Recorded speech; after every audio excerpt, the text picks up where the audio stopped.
In this episode of the Houndsman XP podcast, we're going to showcase freedom hunters.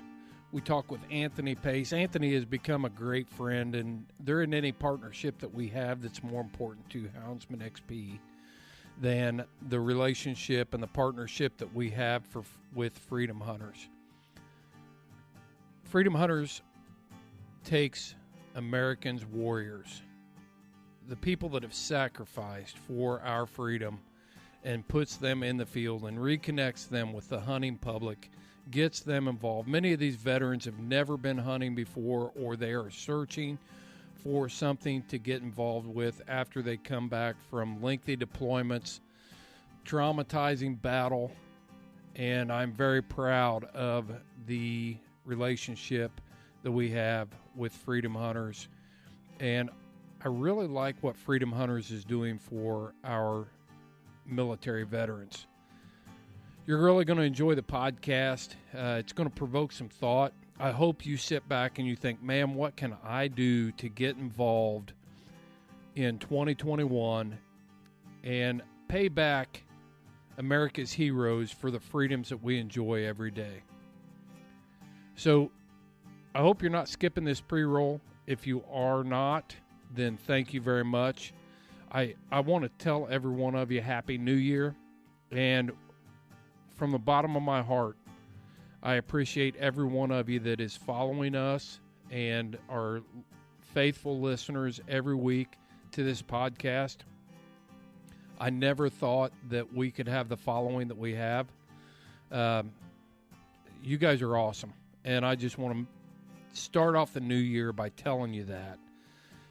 Lauren and Seth and I all appreciate everything that you do for Houndsman XP, and we love featuring you, the common houndsman, and sharing your story and how you can get involved, and just if we can just simply light a path forward to how we preserve, protect, and promote this lifestyle that we live. That is such an honor for us to do. It's not about us. It's about this lifestyle that we love so much. Free casting these hounds, chasing critters. You know, we talk about a bunch of stuff on this podcast, and it is all about preserve, protect, and promote the lifestyle that we have. If that can't be our focus on this podcast and our main mission is houndsmen, then we might as well get rid of these hounds and just get otter hounds or something that is no longer relevant in the sporting dog world. So preserve, protect, and promote. We highly encourage you to get involved with those local hound organizations that you have. There's a bunch of them out there, and every one of them needs your help, folks. They're looking for a good person just like you to step up and stand in the gap, help them with the mission. So I highly encourage you to get involved there. Remember the words of Edmund Burke. All it takes for evil to prevail is for good men to do nothing. There is no time for delay, so pick up that phone today. Call a fellow houndsman that you know is involved in great organizations like Eastern Idaho Houndsman Association, Idaho State Houndsman, Hoosier Tree Dog Alliance, Houndsman United, Michigan Bear Hunters Association, Wisconsin. They're all out there. Find out who they are. Help us preserve this sport forever. Middle of New Mexico, around Mountain Air. How do you? Is it Mountain Air, like AIR, Mountain Air? Yeah. Yep. And all one word. Oh, okay. I've never heard of that town. Yeah. Yeah, it's a little town. I mean, it's probably, I don't know, a couple hundred people, maybe. But yeah, it's a neat little town. We're about 20 miles east of there, or west of there. New Mexico's one of those states that I've just never spent a lot of time in. It's a state that I'd like to. You know, I want to get down there and explore it and look around, and it's got to have tons of. You just see pictures and hear stories and talk to people, hunters, houndsmen from that state, and you know, it just seems like a place that I need to make an effort to get there and take some of it in. A lot of opportunity there. Yeah. Yeah, and I was trying to think when we were there. I think we'd, I was trying to think of a way to get down there and do a houndsman hunt. And I think we could do it. The problem is the property itself. There's ground to hunt, but I don't know that you'd have a multiple day hunt out of it. Mm-hmm. I think you'd have to get, neighbors involved and have more ground to cover. They have, cliffs and places. It's bobcat country. Oh, that's awesome. And yeah, we did see some bobcat tracks. Mm-hmm. But I think with hounds you'd have the property covered in a day. Mm-hmm. Maybe day and a half. How many acres? How many acres? Did you say 5,000? 5,000. Yeah. Yeah, that's and you're only talking huntable bobcat area of probably half of that. So I mean it's rolling cedar kind of country, and then you get into some some cliffs and stuff. Mm-hmm.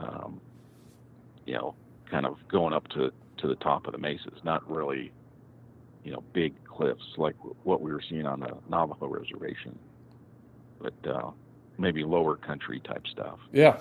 So anyway, you got jackrabbits? They got jackrabbits on this place? Yeah. What if? And that's the other thing I was thinking with Seth, but there's no real open ground. It's all cedars. So I got you. I don't know if that would be, you'd see the dogs for the first 15 seconds, and then you probably wouldn't see the catch. Yeah. That's something to work on. I mean, New Mexico is such a huge area, though. Anyway, I mean, with so much public ground that we could surely figure out a way to do a hound adventure down there just on public ground, and maybe incorporate a couple days or a day or two of coursing dog stuff. I'll work with Seth on that and see what we can come up with.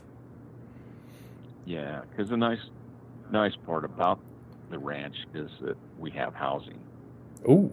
So I mean that's the good part about it, is they've got the place we stayed at was above the company's garage. Mm-hmm. And they have kind of a bunkhouse up there. Yeah. So it's got 2 rooms. Each of the rooms have 5 or 6 bunk beds, and then a bathroom in each of those rooms, and then it's got a main kind of a meeting area that's got 2 beds in it and a small kitchen. Yeah. So we had 10 people staying there, and 11 people. We could have a snoring fest, a snoring contest. Yeah, absolutely. And I can win every time. It just depends. Depends on what kind of mood I'm in. I can give you people a run for my money most of the time. When I'm in the right mood. My wife says I snore all the time, but I've never heard it. Yeah, I don't believe it. Yeah, I don't either. I think it's just a reason to cause discontentment in the home. That's right. Because when I room with other people when I'm on the road, I'll ask them. I was like, "Did I snore last night?" It's like, "No, I didn't hear it." So I don't know if they're lying to me, just trying to be nice, or if I really don't. So I mean, there's a disconnect here. I don't understand it. Yeah. Well, I've seen I've roomed with vets, and they've, I said, "Man, I'm sorry, but I'll probably keep you up." Nah, don't worry, man. I'm in the military. I've slept with rooms of guys. Right. Snoring doesn't bother me. But I've been around some of the best, and they wake up the next morning and go, "You win." You're lucky I didn't make you sleep like in a gas mask or try to smother you with a pillow in the middle of the night. Yeah. Lucky you woke up. You know, it's good to be number one at something. Well, tell us about some of the Freedom Hunters adventures that. We'll get into some of the challenges that 2020 had for us, Anthony. But let's start with success. Well, short list, huh? You kind of paused. Is it a short list? What's that? I said you kind of paused there. So are we talking about a real short list of successes here? No. We actually not too bad. No, we did all right. Good. Despite COVID, so right. We had over 100 outings. So we had quite a bit. Considering, and we probably would have had another 75 or 100 outings if it wasn't for COVID. But so you're talking about 100 individual events in 2020? Individual. Nice. Yeah. How many vets were involved in those? Oh, and it ranges everywhere from one vet on up to 30 at a time. Mm-hmm. So we probably had a good 750 or so. Yeah. So what does a one vet? Let's talk about the different kind of events. So what does an event with one vet look like? How does that? What kind of hunt, or is it a fishing trip, or what are you looking at there? Yeah, just about anything really. I mean, if you look at the cat hunt we did in Arizona, mm-hmm. With one vet, obviously there was one vet and 20 people involved in making it happen on the hunt, and then you get something that's a little more simple than that, where you'll have an outing with a turkey hunt, where you've got basically one mentor and two veterans. Okay. So that makes sense. It can be anything all across the board. We had a coyote hunt with Al Morris and Fox Pro, and we had Al there, and we had two vets, and he kind of went out and took them hunting, and that was that. So it's pretty simple. Yeah. So what does a multi-veteran event look like? Like where you've got 30 vets involved. So like Chicoteague Island, I think we ended up having about 28 vets, and vets would rotate in and out. But they'd have the guys staying in a hotel. And this year was a little different with COVID, of course. Mm-hmm. We couldn't have any of the big get-togethers with Tyson food coming in and cooking chicken dinners and getting together at the one of the VFWs and having a big spaghetti dinner for the guys in the evening. But basically we had probably 10 mentors there on the hunt who would get the guys directed to the stands, get them set up, be there if they harvested anything to bring the game out. And, so what kind of hunt is that, Anthony? It's a tree stand hunt for deer and Sitka elk. Okay. And so it's right on the Chicoteague Island Refuge. So the refuge sets aside an area for the veterans to hunt, and then we go in and just have a good time. What state's that in? That's in Maryland. Maryland. Okay. Yeah. Did Freedom Hunters host any hound deer hunts this year? We did. We actually just finished up a couple of them in Virginia. So the James River Gun and Rod Club held a hunt the 23rd. So we had 4 veterans out for that, or I should say, I think there was 1 veteran and 3 active duty soldiers that were on that from Fort Eustis. And they did all right. I think they got a couple deer on that hunt. but the club treated them really well. Had one of the commanding generals come over from Fort Eustis and, speak to the guys, speak to the club. So great event, great group of patriots there. And, we had another one. What was the name of that club? I'm losing my mind. Which we know that doesn't take too much. I know anymore. that. Yeah. After working with you for the last couple of years, I understand. I don't have far to go for crazy. But the Central Hill Hunt Club in Virginia was another one. We had 10 vets on that, so they did pretty good. Got a few deer, a couple bucks. So just a good, family friendly outing. Bunch of good guys bring their hounds out, sharing their passion with everybody, which is what it's all about. Yeah, so that's a good point to bring up. So if one of our listeners we talk about freedom hunters all the time. In a recent podcast, we talked about our 5 New Year's resolutions, and one of the topics or one of the resolutions was to invest in something bigger than yourself. And when I look at an organization like Freedom Hunters, that's exactly the motivation behind that, of getting involved, of taking your time and giving back to the warriors that have secured the freedoms that we enjoy. And so from your experience, Anthony, what can you tell our listeners? What is going to be their benefit to getting involved with an organization like Freedom Hunters and taking veterans hunting? Now, the benefit with working with us is we've got a pretty big database of warriors spread out across the country. And, the warriors are,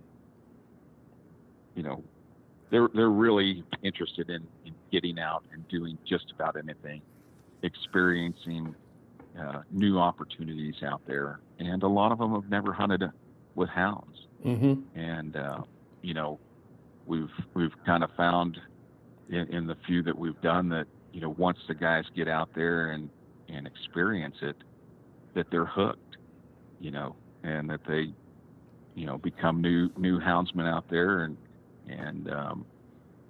get to share that with their family and continue the tradition of hunting with hounds. And it doesn't have to be anything special or hard or anything complicated. Mm-hmm. It's just if you're out there hunting and you want to share that experience with the new generation of hunters or someone that has an interest in the outdoors, that's the whole key to it. And these guys, again, have spent so much time, on deployments and in training and whatever else. They really, a lot of them haven't had the chance to get outdoors and enjoy hunting. Not in the way they wanted to, that's for sure. No, exactly. They might have been on hunting experiences, but not, I'm sure they would prefer to go on a hunting experience where they're not having people shoot back at them. Yeah.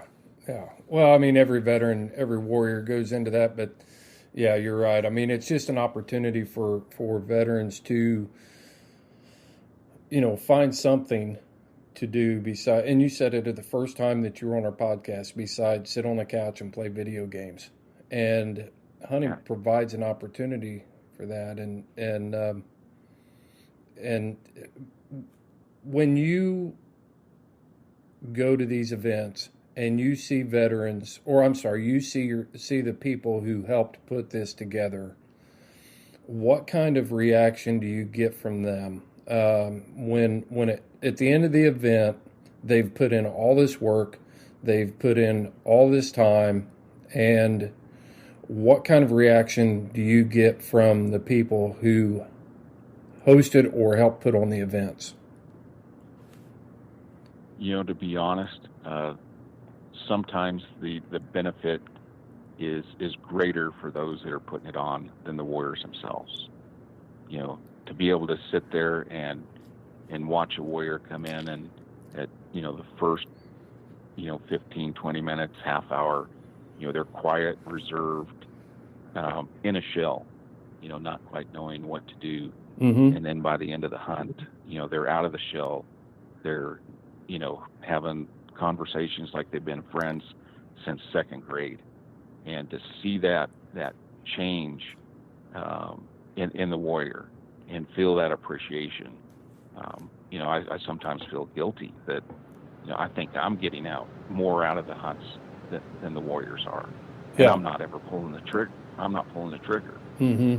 It's just watching that change, and you see that time after time. And, to be honest, people walk away with lifelong friends.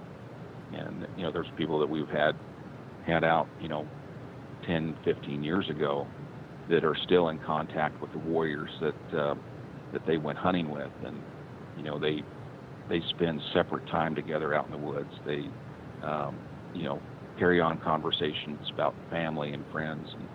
And it's a life-changing event for everybody involved. Yeah, I still communicate with Tanner Babb, our veteran warrior that we took on the hunt to the Navajo. He called. Yeah. We call and talk about once every couple months and catch up and yeah, I mean it's an investment. The thing that builds bonds and the thing that makes these veterans so dedicated to their service is because of the brothers and the sisters that they have that are enduring the same challenges and the same hardships and shared experiences, and that is what builds the warrior bond. And when we take these veterans and we take them on this hunting adventure, and now we are sharing challenges and struggles, and not every hunt is they all have their challenges, whether it's trying to get it to a hound treed, or it's trying to find a track, or long hours in a vehicle looking for that one track, or whatever it is. There's a challenge there, and when you share those challenges, I tell my son, the bond between men is very strong when you share common challenges, and you get through them together. And I think that is key. And that's what sets this opportunity for veterans apart from so many other things. You go to a veterans benefit or a banquet or a meal or something like that, and those are all good things, but there's no challenge involved. The only challenge is maybe getting in the room. And for some veterans, that's a challenge in and of itself, getting back into public. But when you can take that veteran and share some blood, sweat, and tears and chew some of the same dirt with them, then you're building a bond there, and that's what they recognize and understand, and that's why it's so valuable of an opportunity for them. Would you agree with that?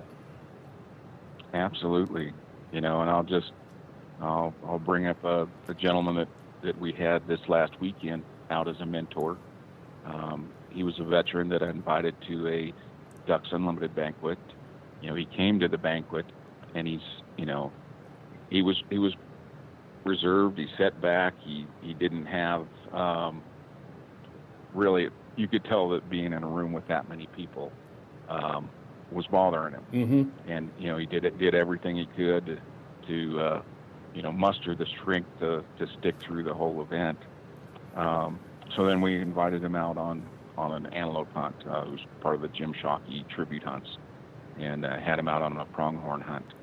We're in the car and sharing all the funs and laughs and riding each other's case throughout the whole day. By the end of the day, he came up and said, "Hey, I've been struggling for a long time." He said, "This really helped me out, and I want to help anytime I can." So he came out with us. We had an elk hunt this last weekend. He came out and was there just to do whatever he could. Help cook the meals, help guide the guys out. Take them out to places and hike with them. and just spend some time mentoring some of his fellow veterans. Yeah, it's and great. It's just huge to watch that change, Mm-hmm. and see what spending time in the outdoors can do for people. It amazes me every time. It is an amazing thing, and most warriors don't do it so that they can be recognized publicly. No, It can be embarrassing at times and make them feel uncomfortable. But when you can take them into an environment like that and spend one-on-one time, and it's funny, the veterans that I've been around, they don't want your help. I mean, they do want your help, but they don't want any favors. It's like, no, I will pack this out, or I will get up there. We don't, if they're capable of doing that, they still want to be involved and not feel like that you're treating them any differently. It's an honor for us to be able to do that for them, but at the same time, we've got to be able to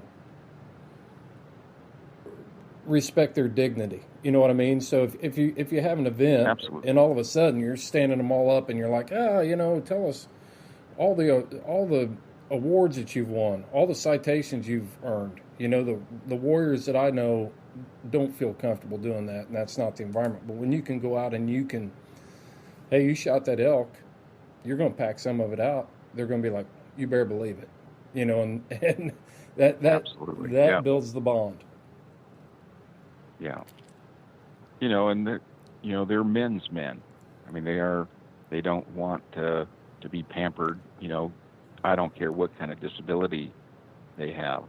They want to do it on their own. They're going to get up that hill one way or the other. Yeah. It may take them longer than the next guy, but they're going to get up that hill, and they're going to do it on their own. Don't carry my pack, don't carry my gun. I'm going to do it. Yeah. And it's great. And I think that's what they like, is the challenge. They like to be men again, and not that they ever weren't, but they want to prove their muster. Right. I agree, and that's the benefit for people that aren't veterans. Houndsmen are so patriotic.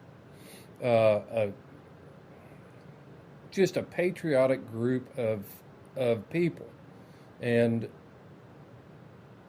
they want to honor, whether they were a veteran or not, honor the people that have secured their freedoms. And when I see houndsmen come together to do this, when they see that, it's an inspiration at home. It's an inspiration at work. It's an inspiration the next time they're out hunting, and it's an inspiration when they're interacting with one another. Now these houndsmen have shared experiences for this common good, and it's not as you can relieve a lot of anxiety among different houndsmen like that. It's hunting with hounds is very competitive. It's competitive whether you're competition coon hunting or you're looking for a lion track or you're trying to get a bear treat or whatever. But when you have a group of houndsmen come together for a common goal like this, man, now you've built bonds with other houndsmen too.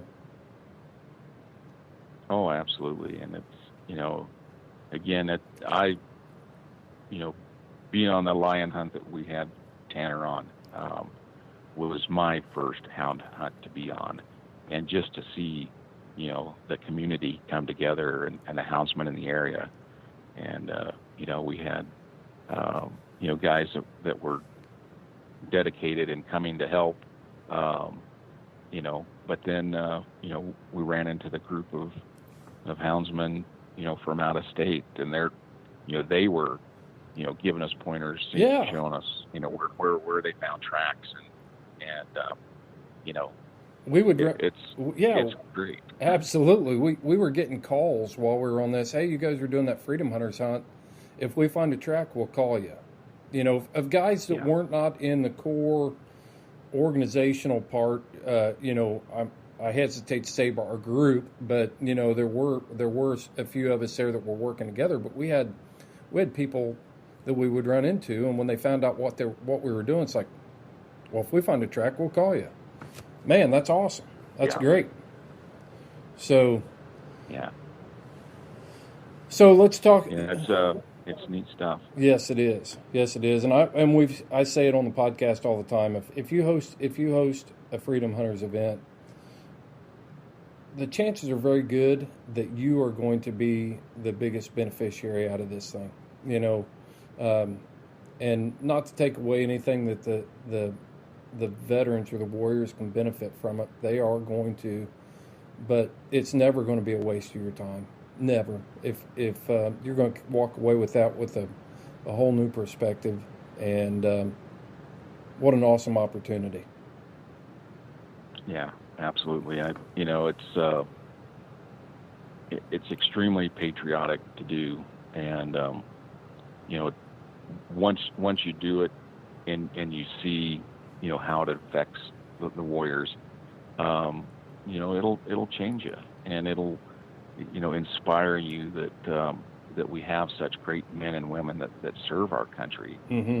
and to see that in action, and hey, veterans and warriors are people too. There could be some bad seeds out there, but knock on wood, the last 15 years, 99.9% of the people we get out there, you walk away and go, you're a better person just from knowing them. Cool. Yeah. Let's talk about some more of the events that we had. Limberlost came through with another event this year. Limberlost Coon Hunters in northeast Indiana there. Give us a rundown of that event. Yeah, it was a good event. We had we had more spaces where we could have put warriors. I think COVID was keeping everybody, back a little bit on that. So we ended up having, I believe, 6 warriors on that hunt. And, the club there at Limberlost, man, they just treat the guys like they're kings. And, every time, this is the second year we've done it, and the guys come out of there just inspired and, again, exposed to an opportunity that they hadn't been exposed to before. And, I think, again, this year, we've got guys that walked out of there going, I need to get involved in this sport. This is a lifestyle I can live with. Right. And again, the club members themselves, I think, really appreciate getting to know these warriors on a personal basis. Mm-hmm. Well, Matt Lingo is the one that kind of ramrods that whole event up there. His dad was very active in Limberlost, and Matt has found something that he really enjoys doing. So, give a public shout out there to Matt Lingo for his efforts and keeping the life in an event that makes such a great impact on our veterans. So I've heard you say the C word a couple times, and let's just talk about that a little bit.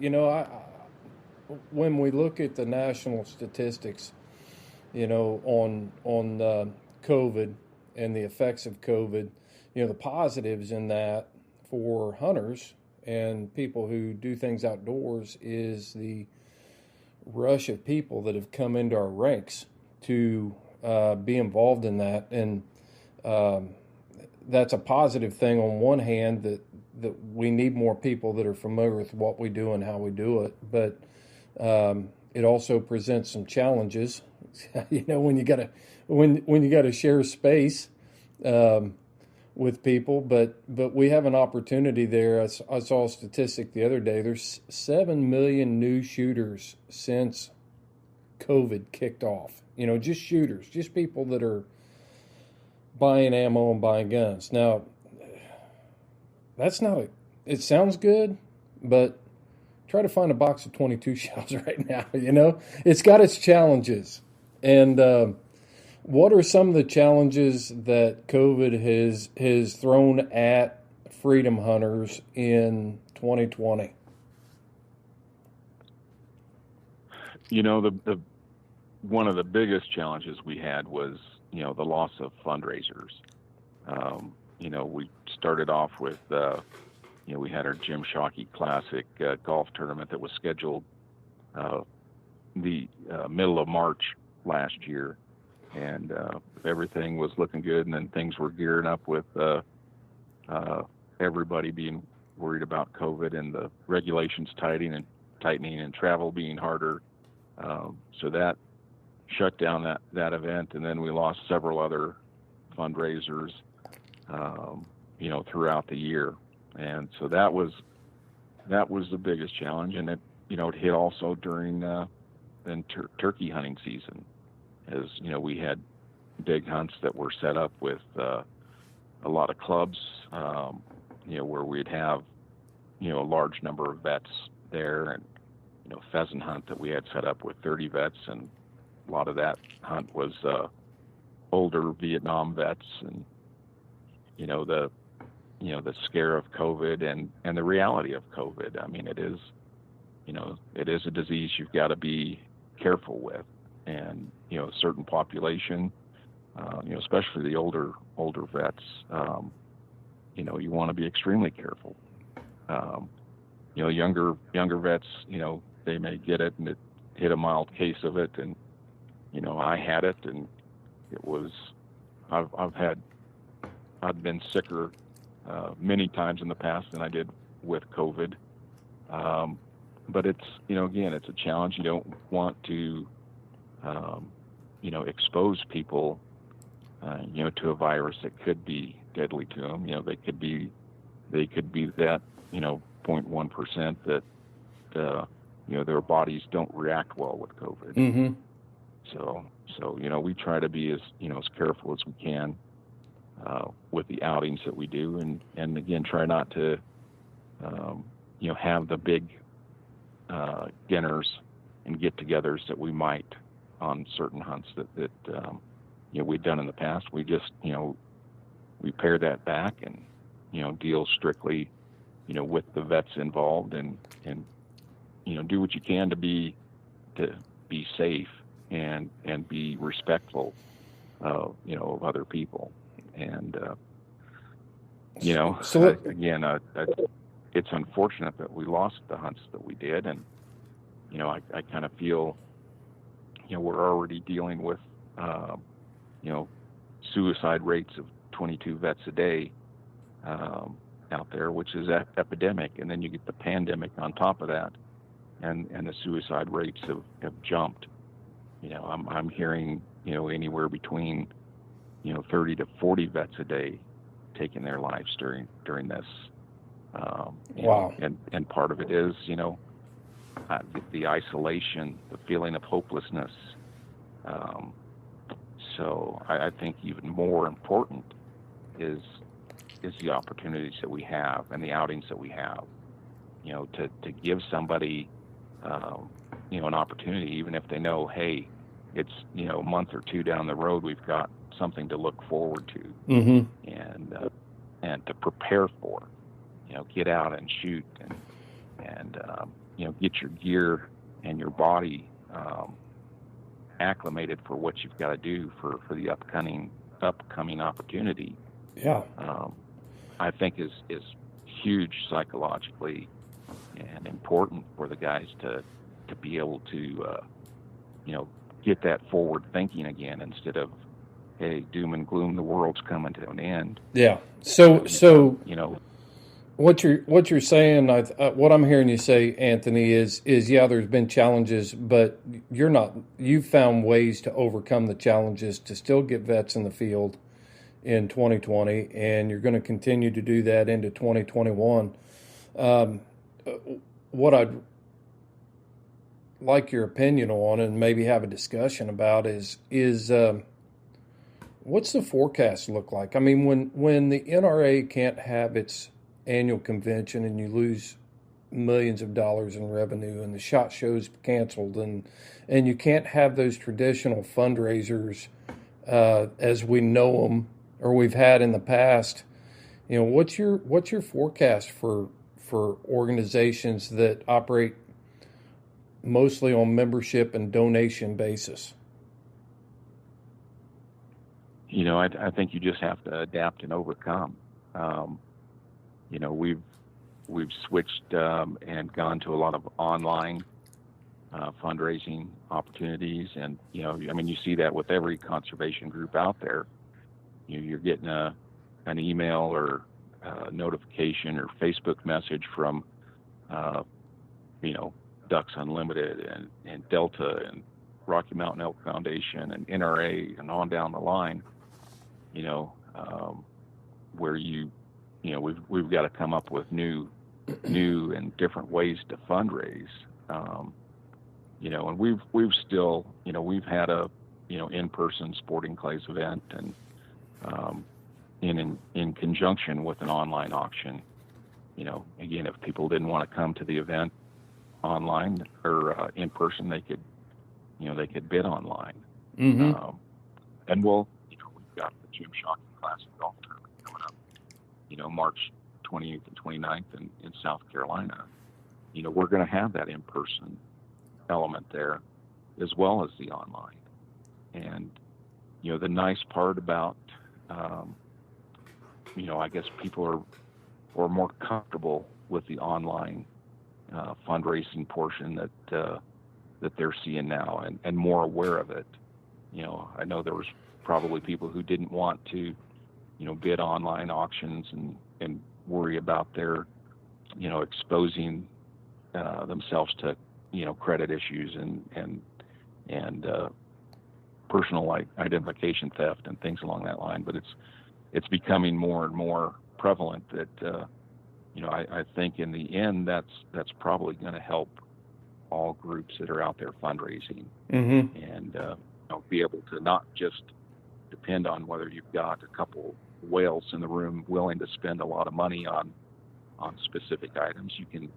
You could pull from friends and relatives and people in your network from across the country that support the event, but whatever, have a schedule conflict. So you could be on vacation with your family, in Disneyland if it's open, and bid on an item, bid on a rifle, a shotgun, or a trip somewhere for the future. Yeah. So that's the positive side of things, and I think that's what we've got to do is just figure out a way around this. Again, maybe we don't have. I was talking with one of the mentors that puts on that pheasant hunt up in Hartstown, Pennsylvania, and that's where we have a lot of Vietnam vets in it, so we were talking yesterday, how do we do that? COVID's still an issue and still an issue with, that we got to be aware of with the older vets. Mm-hmm. So do we pare that down? Do we, instead of doing one big hunt with 30 vets, do we do, smaller hunts where, again, you're not having a big, get together at breakfast and big lunch, you just, hey, you're out in the field, you're going to be safe out there. You don't have to be, crammed together in a room where, you can have a super spreader event. Right. Let's pare it back a little bit. Let's change it. And we all sit around. Make it so it works. Yeah, make it so it works. And none of us wants to deep down inside we're Americans, so we're rebellious by nature, and regardless of what we think, and sometimes we just have to figure out new ways to approach these challenges, and you definitely don't want to have a close proximity event. I mean, can you imagine the devastation? You have that event up there with your breakfast, and you're like, oh, we're going to have it because this is America, and we're going to do it. And then one of those Vietnam vets, goes to the doctor 3 days later with COVID, and then, he gets extremely sick or dies. Yeah, you can say he could die. He could go, but die in a car crash going there or back, or injured in a car crash. But at the same time, what I'm hearing you say is there are other ways to accomplish this mission without stuff like that. And I think that's kind of it's an exciting thing. And I'll get on my soapbox here a little bit. The hound hunting community needs to start recognizing those opportunities and then supporting those organizations that are going to, put funds in the coffers of freedom hunters, of veterans organizations, the NRA, whatever it is. We've got to figure out.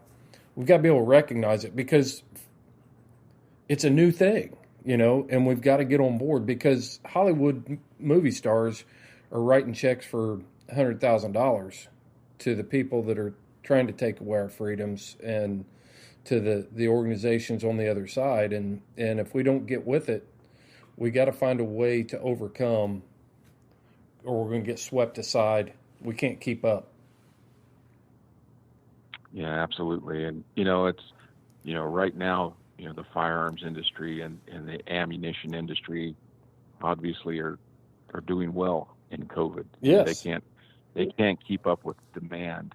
That's going to come to an end at some point. It did that with the previous administration, and people were buying everything and anything they could, and then things stalled out for the industry. So I think they're maybe a little bit more prepared for that, knowing that at some point the flow of revenue and the flow of products is going to slow down. But now rake it in while you can, while the times are good. Sure. But the nice thing, like you said, there are so many new sportsmen that are out there, and people who again had the fear of, hey, the shelves in the grocery store are empty. How am I going to feed my family? How am I going to survive? And I think that has opened up so many more opportunities and opened up people's eyes to, hey, sportsmen, hunters and anglers, have been providing for their families for eons. Yeah. Absolutely. Maybe I should get out there and learn what this is about. Exactly. The fruit on the vine is ripe right now. It's ripe. And these people have been looking for this opportunity, and we can either not take advantage of it, or we can mentor them into being good hunters and fishermen and things like that, or we can sit back and complain about more people in the parking places, at our trailheads and things like that.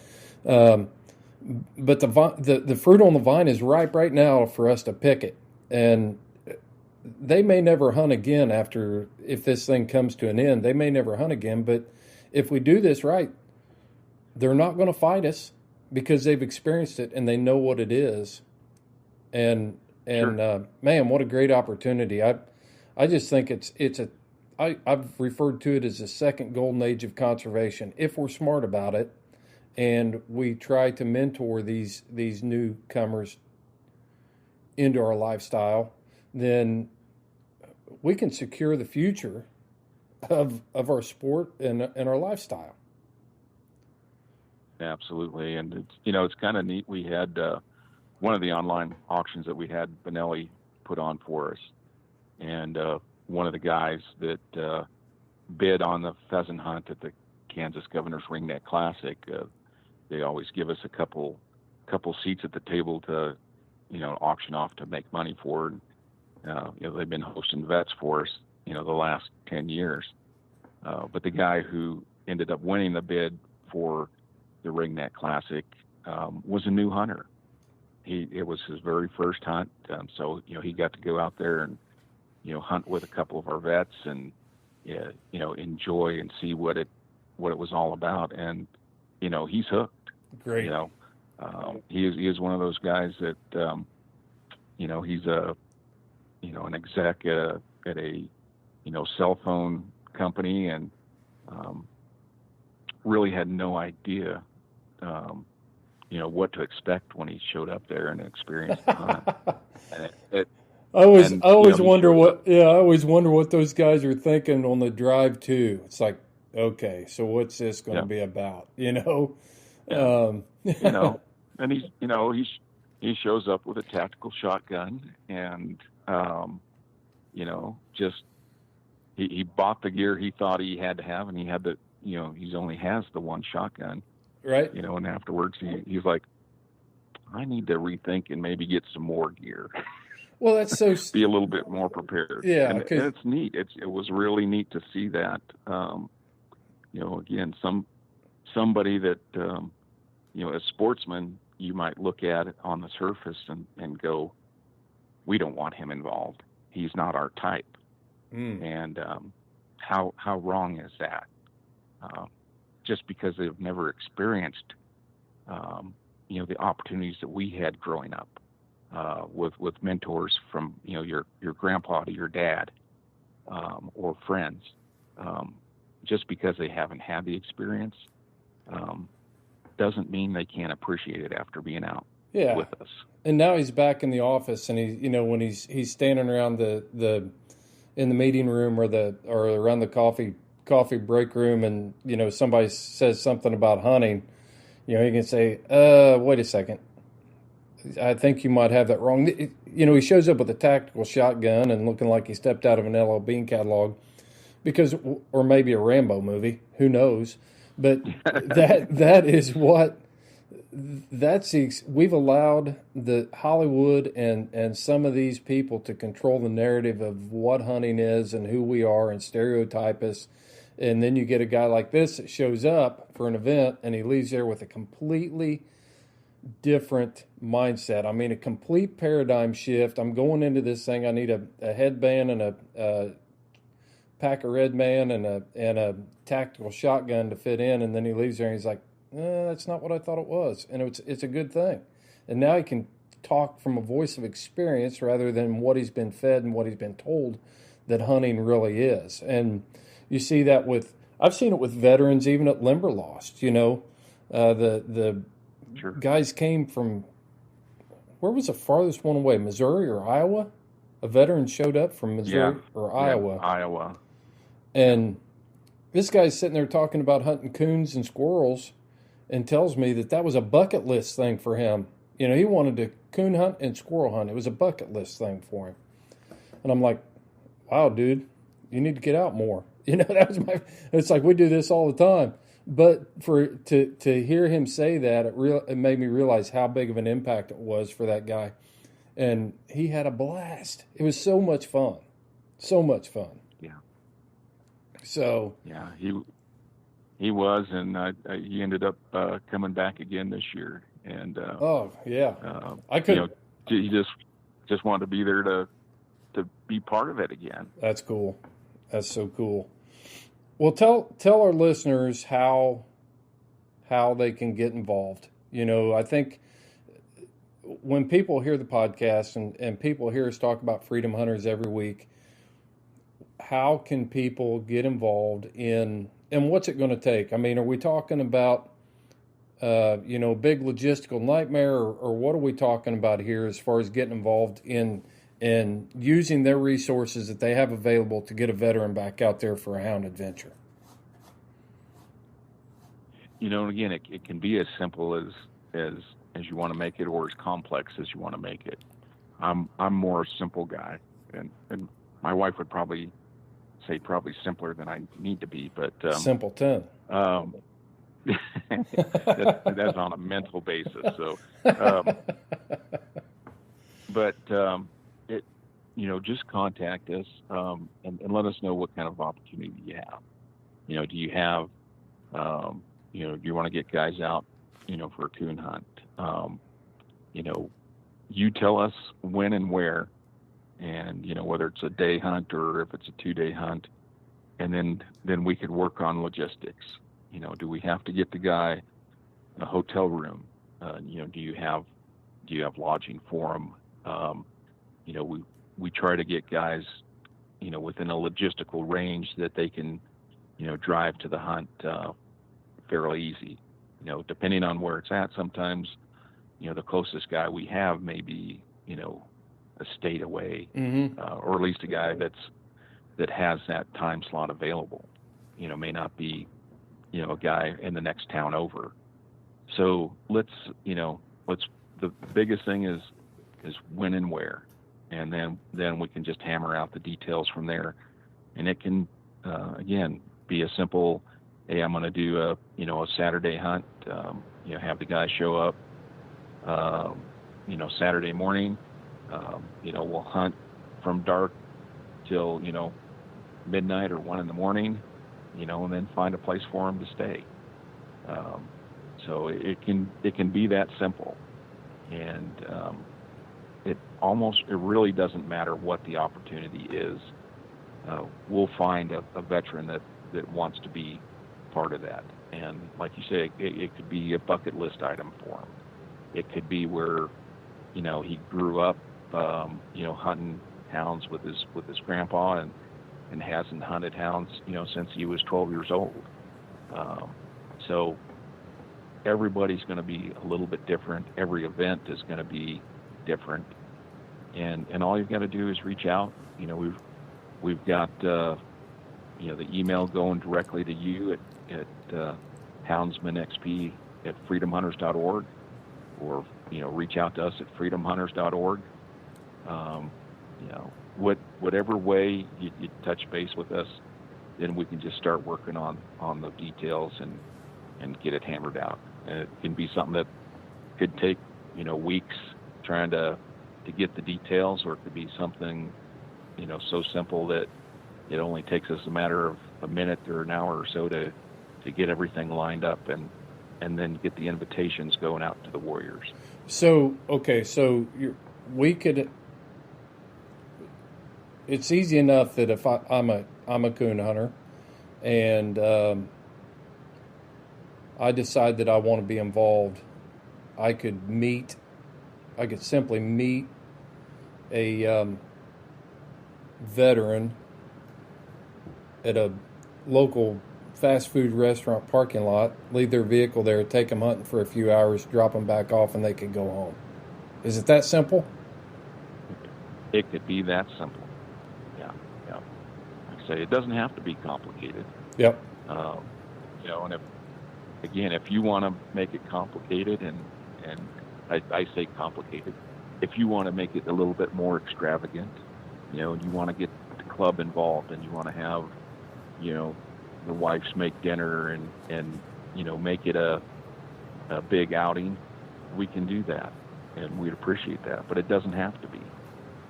It could just be you and your hounds, and hey, I don't want to necessarily ride with the guy in the truck and wear masks and be afraid of COVID. Well, let's meet at the gate. Mm-hmm.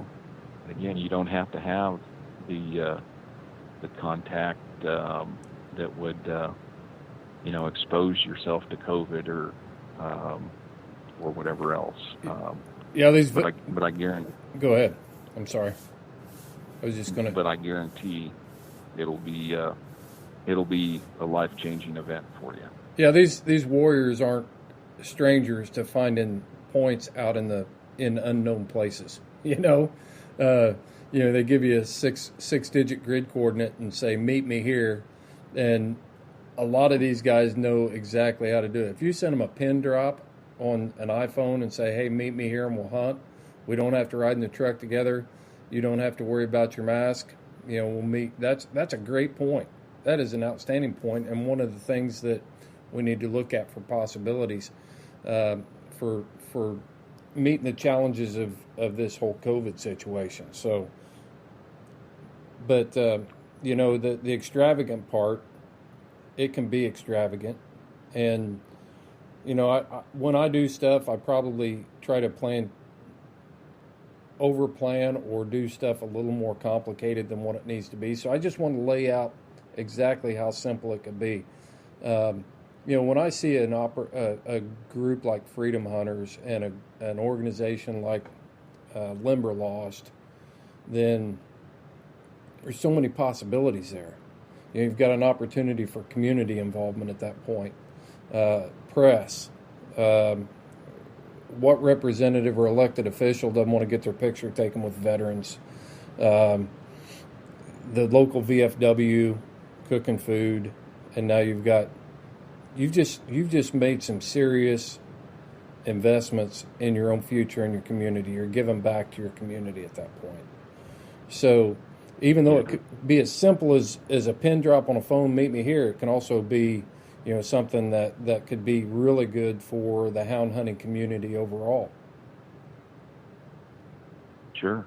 And again, if a guy wants to, if the club wants to do something a little bit more elaborate and more of a community patriotic event, I think you're absolutely right. I think you can touch the whole community and expose them to what houndsmen do. Are they simple-minded bunch of rednecks that gather in an old shack out in the middle of the woods, and all they do is drink beers as they hunt and spit tobacco. That's well, I know that's you that I'm describing personally. But I'm glad that people can finally see the real side of the relationship that we have, Anthony. Yeah. So we're usually back and forth quite a bit. So, yeah. Absolutely. And I win most of the time. But okay. Yeah, okay. Hey, I don't drink beer when I hunt, just so you know. Yeah, I know it's whiskey, but that's okay. But I only think, when I'm driving. Again, exactly. But I do. I think the community can get involved, and so you go to the local Subway and say, hey, I need some sandwiches. Can you donate them? And then come out and meet the vets. Come out and meet the club, and then you've got a new friend in the community, someone that's aware of what you're doing, and that exposure to the houndsman lifestyle. We need friends out there.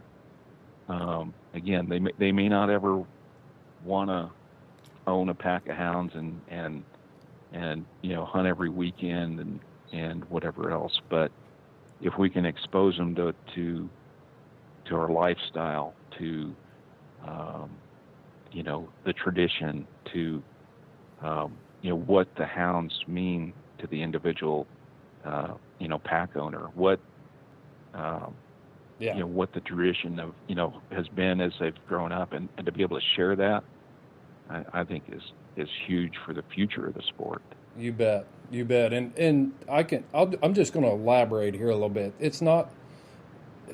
I'm going to lay out the dream event and how you can do this. So we've talked about contact Freedom Hunters. Your local club wants to host an event.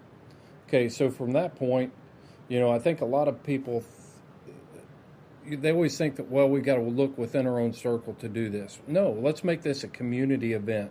You mentioned Subway. Maybe it's a local pizza joint, whatever it is, okay? Pitch it to them. It's like, we are hosting veterans. And pitch Freedom Hunters to them, what it's all about, why you want to be involved, the values of why. There needs to be a little bit of salesmanship here. You need to be involved in this because this is going to be a community-wide organization. We are going to have somebody there from the local paper, which Limberlost did that with news releases. So your business is going to get exposure for supporting veteran organizations. And let this thing grow. It'll take on a life of its own. And you get the local VFW involved, and they maybe supply a meal. You invite your local elected officials to be there. so that they can see what is actually going on in that building that sits out on the county road.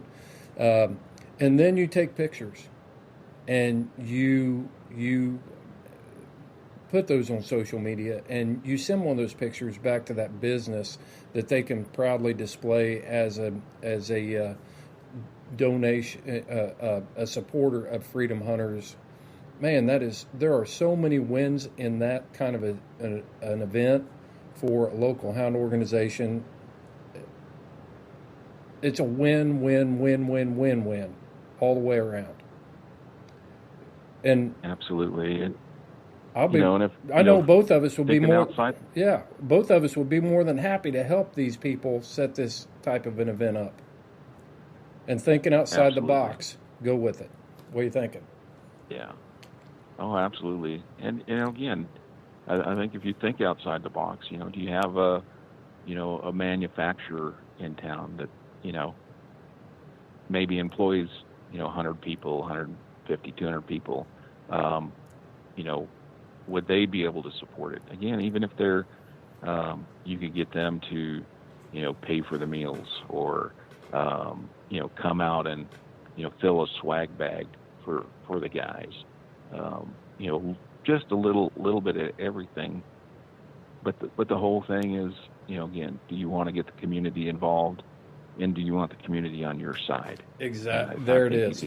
You could do that so easily, and break down barriers that are tough, and can be tough. Mm-hmm. Stereotypes that people have. You can correct that all pretty simple. And again, I think despite some of the things you see on the news and whatever else, I think we're a very patriotic country. I think 99% of the people out there love America. They love taking care of their veterans. They love what our country is about. And who doesn't need good news and something good to dwell on during these times? I do. I need stuff like that. Yeah. I think everybody does. Absolutely. Well, Anthony, what's 2021 look like for you? What's our marching orders for 2021? We already know the SHOT Show's been canceled. That's a bummer. It is. We've we had shows lined up from the first part of January till the middle of March. The ATA SHOT Show, Great American Show, Western Hunting Conservation, Dallas Safari, all of the big shows that we normally network at are gone this year. They did see NRA push back their show another couple months to the middle of summer, so we'll see if that one survives. Where are they planning on hosting that this year? That's in Houston this year. Houston, okay. So, yeah, if I remember right, I believe it's pushed back till the middle of July now. Okay. But hopefully that one still hits. But right now, for us, it's a matter of getting on the phone and networking with people who hopefully we would have met at one of the shows. Mm-hmm. And connect with landowners and sportsmen and outfitters and just trying to expand new opportunities. And some of them you've got to be a little bit more creative on. You've got to think a little outside the box on how you can do it, or where logistically we have specific needs. Where do we go? We're constantly trying to come up with new opportunities and ways to get veterans outdoors. And again, it's life-changing for them. It's life-changing for the hosts of the event. So we've got to continue pushing the mission. I don't know how long, COVID's going to be trying to shut things down, but we've got to work around it. Yeah. There's no way, we can allow it to, to take over our lives and to, unfortunately, to kill veterans with that suicide sense rate of depression and right. hope and, Yeah. It's yes. Okay. So maybe we've got to accept the fact that, life is going to change, and be a little bit more difficult the next year. Again, I don't know how long we push it, the vaccines, at least coming out, and hopefully that'll help. There's different things you can think of, the politically driven portion of COVID. You hate to get into that. No. But, the whole thing is, are you going to let COVID, take over your life? Are you going to let it keep you and prevent you from doing things that you need to do? I would say that most houndsmen are COVID proof. They don't seem. We haven't seen a whole lot of, other than we found ways to still get out there. So organizations like Freedom Hunters have to have funds to continue to operate. And I want to talk about some of the fundraising opportunities, how people can support that. But am I wrong in saying that you turn events, people who are hosting events and getting veterans in the field, am I correct in saying you can use that to generate funds from firearms manufacturers and outdoor industry leaders because they are having good times? So by having more events, we can help generate more funding for organizations like yours, like Freedom Hunters? Absolutely. It's I guess the simplest of it all is if we're able to show our sponsors that we're out there and that we're working hard for the vets and that we're getting them opportunities, despite any setbacks, they're more willing to open up their pocketbook if yes. I can show them that we've got, 100, 150, 300 different outings, of all different types, mm-hmm. To show them that we are utilizing the funds that they provide us properly and that we're getting the most bang for their buck. Yeah. Other ways that, clubs or bigger events can help raise money. We've done this with a couple things. We've got a goose hunt in Canton, Illinois coming up January 8th. So the guys that are involved in setting up the hunt will have 30 vets there. They've gone out and we've designed a sweatshirt, and we've sold sponsorship logos for the back of the sweatshirt. Mm-hmm. And that particular hunt is a fairly expensive hunt for us to put on. You've got hotel rooms, 2 nights of hotel rooms for the vets. $140 a night. Meals and everything involved with it there. So it's can be a pretty costly hunt. Sure. For us. But, going out and creating sponsorship packages, and it doesn't have to necessarily, come with a sweatshirt or a T-shirt or something along that line. It could be just, hey, we need $200, so we can put on this event. Are you willing to do that? We'll make a banner for you to put in the clubhouse. You can do that, and the Cheekateek Island hunt, for example, we've been doing that. I don't know. It's been 10, 12 years that Cheekateek's been going on. And with that hunt, we've got, hotels being donated. We've got food being donated. We've got the expenses on the hunt are very minimal.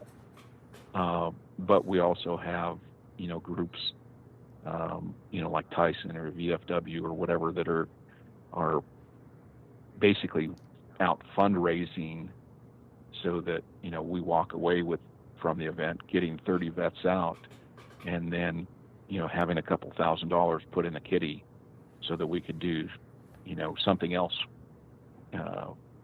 with them. So it's again, it can be as elaborate as you want it to be, but there are ways to use the event to raise money. And again, if it raises even money for the club,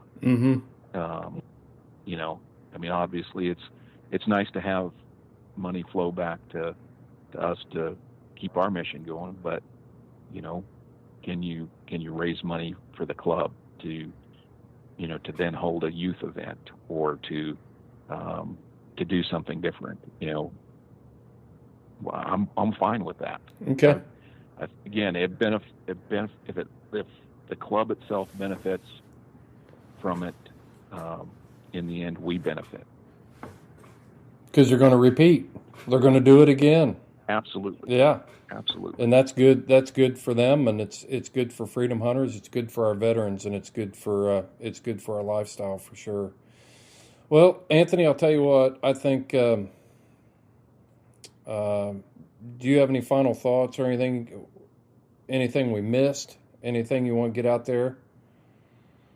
No, but I do want to say, thank you to the Houndsman community and especially Houndsman XP for what you guys do to promote what we do, to partner with us.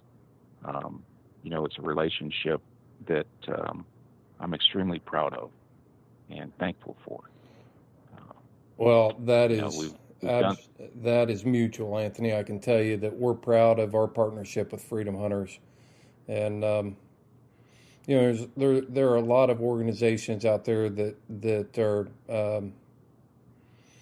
that need support and things like that. But when I look at Freedom Hunters and if I just done more homework and I don't know that I could have found a better organization. If I'd have done, more research and things like that, I don't know how I could have found a better organization to partner with than Freedom Hunters. You guys are outstanding, and I'll tell you what, I'll put it out there. I would like to expand on what Houndsman XP is doing for Freedom Hunters. So if we have listeners out there that are interested in serving on helping me out with a Houndsman XP committee for Freedom Hunters, where we can delegate some of this stuff, I think there are ways that we could come up with some, maybe some promotional packets that we could get to potential groups that are looking to host an event. No sense in recreating the wheel every time we do an event. If we can put together a packet with just some guidelines and some ideas in it and things like that we can shoot out to a club, I think they'll be way ahead of the curve, and it won't be so intimidating or a daunting task trying to figure out how they're going to do this. So if we have listeners out there who are feeling like they need to become more involved in organizations like this and want to get involved in something that is truly making a difference, then drop me a line at chris.houndsmanxp. Let me start again. chris.houndsmanxp@gmail.com or houndsmanxp@freedomhunters.org, and we'll get this thing rolling. I think there's a golden opportunity. Like I said, the fruit on the vine is ripe, and it's time for us to step up and meet the challenge. Absolutely, and I truly appreciate it, and I think we could accomplish great things, and we already have. But to be able to see, where we could go with this and what could be accomplished, I mean, it's unlimited. It really is. I agree. Well, Anthony, I appreciate your time today. I always enjoy spending time with you. It's not always this civil when we get together. No, we wouldn't want it to be either. Oh man. So I'm going to sign us off, and for all our listeners out there, until the next time, you follow your hounds and I'll follow mine.